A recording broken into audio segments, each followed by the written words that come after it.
Olá pessoal, sejam bem-vindos a mais um Hirossi Prevcast. Eu, Eduardo Hirossi, Mariana Márcico, Arnaldo Cordeiro e Paulo Pinceta. Hoje nós vamos falar sobre o artigo 135A da Lei 14.331, que trouxe novamente a aplicação do divisor mínimo no cálculo da média de salários de contribuição. O artigo 135A ele fala que para o segurado filiado à Previdência Social até julho de 94, no cálculo do salário de benefício das aposentadorias, exceto a aposentadoria por incapacidade permanente, o divisor considerado no cálculo da média dos salários de contribuição não poderá ser inferior a 108 meses. Vamos explicar sobre isso, Edu? vamos explicar um pouquinho. Para a gente entender um pouquinho dessa alteração que teve, que foi, eu acho que foi um prejuízo para o segurado, a gente tem que entender como era antes da emenda constitucional 103, de 13 de novembro de 2019, como que era antes. Em 99, houve alteração legal, dia 28, a partir do dia 29 de novembro de 99, houve uma alteração legal que determinava que o cálculo seria feito com a média aritmética simples dos 80% do salário de contribuição de julho de 94 até a data de entrada de requerimento, até a DER. Né? Só que esses cálculos eram feitos, tinha que ser um divisor mínimo, essa média, que o divisor mínimo de 60% do lapso temporal de julho de 94 até a DER. Tá? O que isso acontecia com isso? Pessoas que tinham muita contribuição antes de julho de 94 e que tinham poucas contribuições a partir de julho de 94 foram prejudicadas. Era assim, era absurdo, inclusive isso gerou a tese da revisão da vida toda. Sim. Tá? A emenda constitucional veio e abarcou, né, incluiu a regra do descarte, que você poderia descartar as contribuições de julho de 94 e a média aritmética simples do 100% com todas as contribuições a partir de julho de 94, independentemente de divisor mínimo. Tá? Daí surgiu a teoria da contribuição única. O que a pessoa fazia? Ela pegava, contribuía no teto, geralmente uma contribuição, ela já tinha cumprido as 180 contribuições já antes de julho de 94, e era feito, qual que é feita a média? 60% da média, né, da média aritmética, faz a média aritmética simples do 100% e multiplica por 60%. Então hoje, um exemplo, a pessoa só tem uma contribuição a partir de julho de 94, seria 7 mil e pouquinho, se multiplicar por 60%, ela vai receber 4.200 e pouquinho. Tá? Então esse foi o milagre. O que aconteceu? A justificativa é que o segurado estava sendo beneficiado. Tá? O que não é uma verdade. Por quê? Porque se você pegar a regra da pensão, que a emenda constitucional trouxe da pensão, a grande maioria das pensões hoje é 36% do benefício. Sim. Tá? Então assim, não é um prejuízo. Pouquíssimos casos as pessoas foram beneficiadas pela regra, pelo milagre único. é muito pouco, muito né? pouco caso, tá? Então assim, a partir do dia 6 de maio de 2022, não é possível mais usar essa regra de descarte. É um absurdo? Na minha opinião, é um absurdo porque se você pegar desde 2015, com as alterações das pensões, o segurado ele já houve uma perca muito grande de direitos do segurado, tá? E qual que a gente vê sobre isso, né? Que essas 108 contribuições nada mais é que 60% de 180. Sim. Tá? Vai poder descartar? Vai. Mas a média, o mínimo tem que ser dividido Tem que ter garantida 108, por 108 né? contribuições. Sim. Vai prejudicar muito o segurado? Vai. Só que eu acho que essa desvantagem para a Previdência é mínima comparado à relação ao segurado quanto à pensão. Com certeza. É uma lei, colocaram no meio da lei, isso aí é uma lei que vinha para poder falar sobre perícia médica, jogaram e foi aprovado.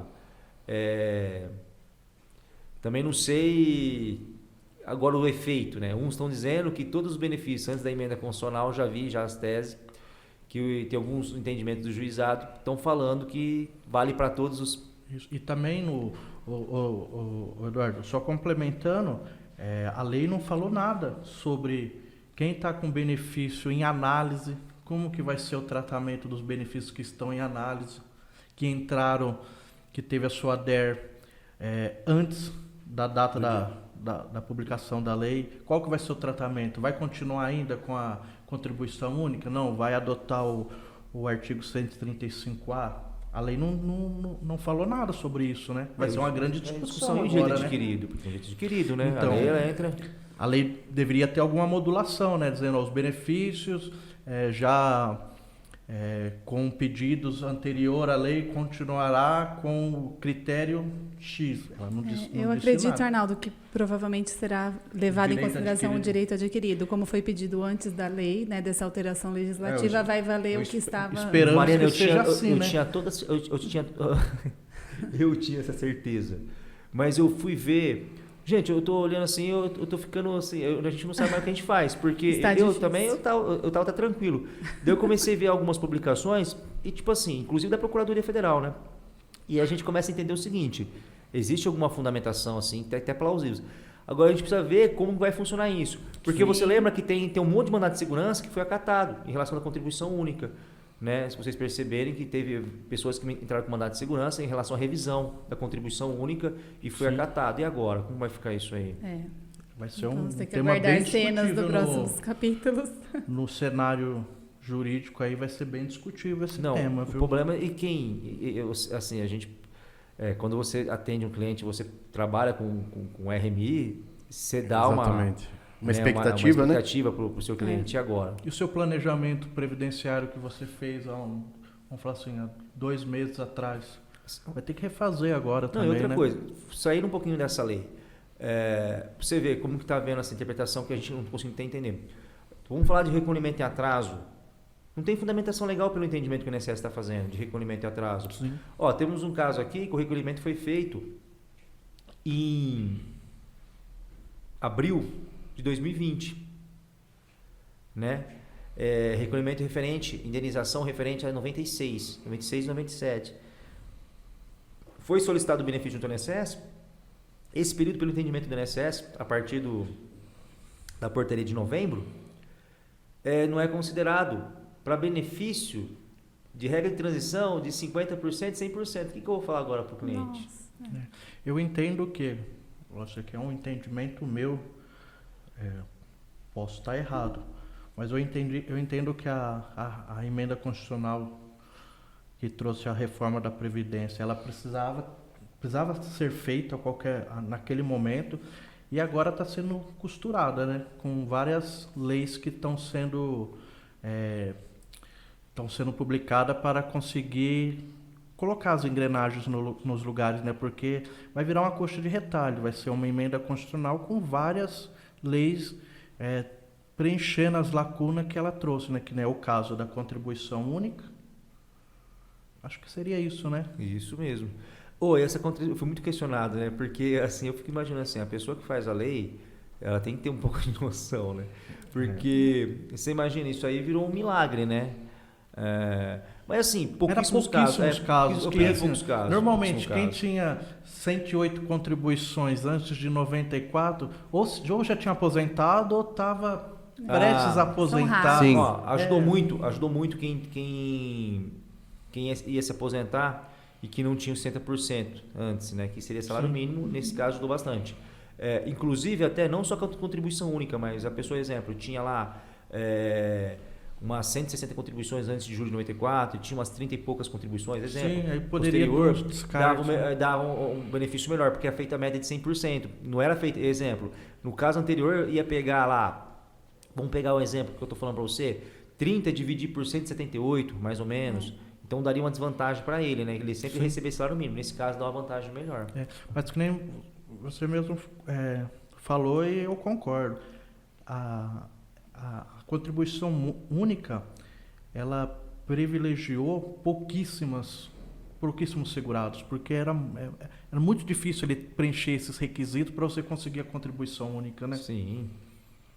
Uma vez porque a representação é pequena mesmo. Porque uma curiosidade, só traçando um paralelo, talvez a maioria das pessoas não saibam, mas dentro do universo dos beneficiários do INSS, aí, milhões, vamos assim dizer, apenas pouco mais de 800 pessoas no Brasil todo recebem o teto previdenciário. É uma minoria, né? Uma minoria. É um dado estatístico muito interessante. E o reflexo disso daí nos cofres, né? É pequeno, né? Considerando que a gente tem aí quase, talvez até passando, né? Do mais de 30 milhões de benefícios sendo pagos, né? Eu acho que a média de uns 28 milhões a 30 milhões, mais ou menos, né? É muito pouco, né? E provavelmente, assim, não sei se vocês estão percebendo que os benefícios de 41 estão demorando para ser concedido. Provavelmente, acho que ficou sobrestado já o sistema do INSS em razão para saber como vai ser o efeito dessa lei. Com certeza, né? E a gente já está sofrendo essas instabilidades do sistema aí já tem um bom tempo, né? Vamos ver o que virá pela frente. Esse assunto de estabilidade do sistema é delicado, Acho né? que a gente podia fazer um podcast só sobre isso, viu? Você fica o dia inteiro para conseguir pegar um quinis, aí você precisa fazer um planejamento previdenciário, você depende desse quinis. Eu só vou falar para vocês, não sei se já conseguiram, não sei o que aconteceu com vocês. Vocês estão fazendo um benefício, você entra num quinis e de repente aparecem contribuições de outra pessoa, no dia seguinte elas somem. Isso. Aconteceu já até com um funcionário aqui do escritório, tá? Qual que é o problema? Já pensou que no dia que for conceder um benefício 41, aparecem umas contribuições a mais do segurado, para o segurado, ou uma contribuição que poderia prejudicar o cálculo dele? Vai ser concedido o benefício errado. Que nem, e aí? Eu até entendo a parte do INSS mesmo, ele ter que se adequar com todas essas leis, essas normas que estão sendo criadas, que é a mesma coisa de você trocar o pneu com o carro andando. Existe um sistema que está parametrizado conforme as normas, Que as já leis. Estava vindo com dificuldade. Aí, não dá segurança jurídica. Do nada, nenhuma. Como que você do nada troca, né? Como que você... Imagina só, eu fico pensando, o departamento de informática, de TI da Previdência... A DataPrev, né? Deve ficar louco, falar assim, meu Deus do céu, vamos sentar e vamos É desafiador para todos os A lados. gente trabalha com, assim, previdência. Então, previdência... Então, existe lá o princípio do equilíbrio financeiro e atuarial. Sim. Então, você projeta, agora que trabalha com bastante planejamento, você projeta isso. Tá? E como que você faz um planejamento hoje, falando para o segurado, que ele vai ter expectativa dele, do melhor benefício dele daqui a 3 anos, e se vem uma lei no meio do caminho e muda tudo. Por então, isso assim, que tem que constar no planejamento que é possível a mudança a qualquer havendo momento. que não, isentando de responsabilidade, Exatamente. né? Você passa com um mentiroso, né? Ou seja, o planejamento previdenciário vai passar a ter uma atualização constante, né? Devido a essa instabilidade que... Exatamente. É passa, desafiador né? trabalhar Desafiador. na área previdenciária, né? Mas é isso, gente. A gente se vê no próximo. E foi muito boa essa conversa de hoje. Ô, pessoal, Obrigado. só para informar vocês, quem assiste o podcast, a gente está pedindo colaboração para temas. Indica uns temas para a gente conversar, que tem um bate-papo. Às vezes tem um caso concreto e a gente conta para vocês aí. Com tá bom? certeza. Até a próxima. Até a próxima. Até a próxima.